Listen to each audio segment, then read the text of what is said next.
The next person we want to look at is Judah here. Judah is the son of Jacob, and the thing that most Christians associate with him is that Lion of Judah quote. It goes back to Genesis 49 when Jacob blesses all his children, and he says to Judah that there will be a Lion of Judah arising from his line, and there is a messianic expectation. In other words, the idea that the Messiah would come out of the line of Judah.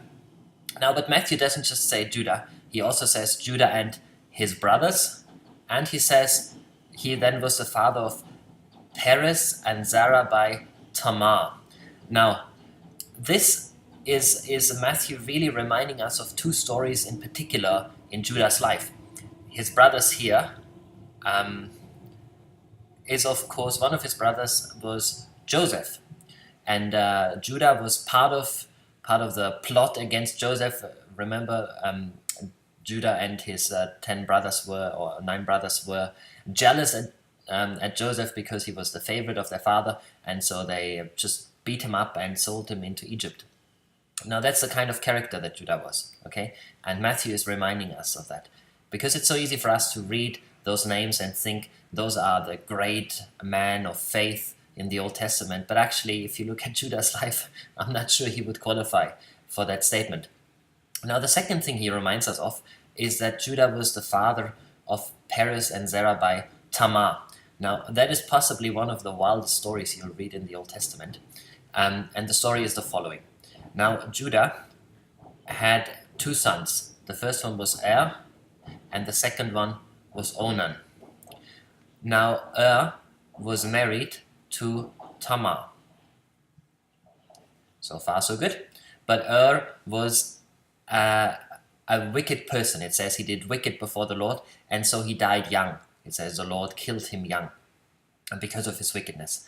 Now, in those days, a widow, Tamar was a widow then, by herself would have not been able to sustain herself. So it was customary that the brother would take her as a second or third wife if he was married already.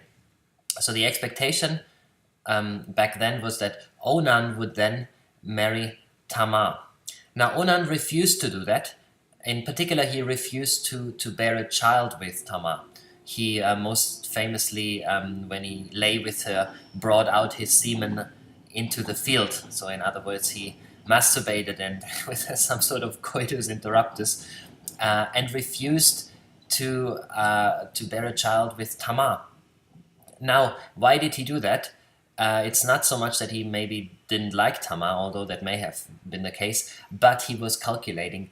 Because in those days, Judah's fortune, which may have been considerable, would have gone to and then, if died young, to his son. Now, because and Tamar didn't have any children, Onan was supposed to step in for and the fortune of Judah would have gone straight to the child here.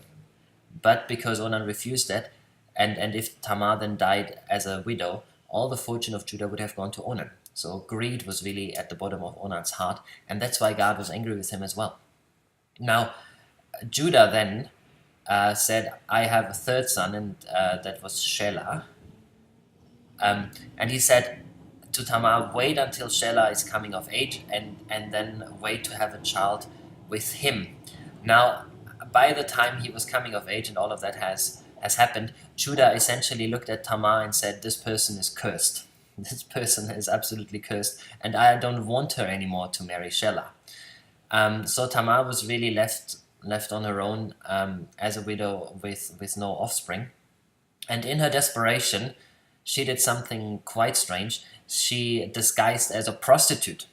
And one day, of course, Judah came into town, and he saw her, got quite excited, lay with her, and out of that act came a son, and that son is then Perez. So Tamar is Judah's wife, as it were, but also his daughter-in-law. Again, that is a very, very strange story, and it reminds us that in Jesus' genealogy, and that's why we're talking about this here, are not just the great men and women of faith. There are also those who wouldn't really qualify for that statement.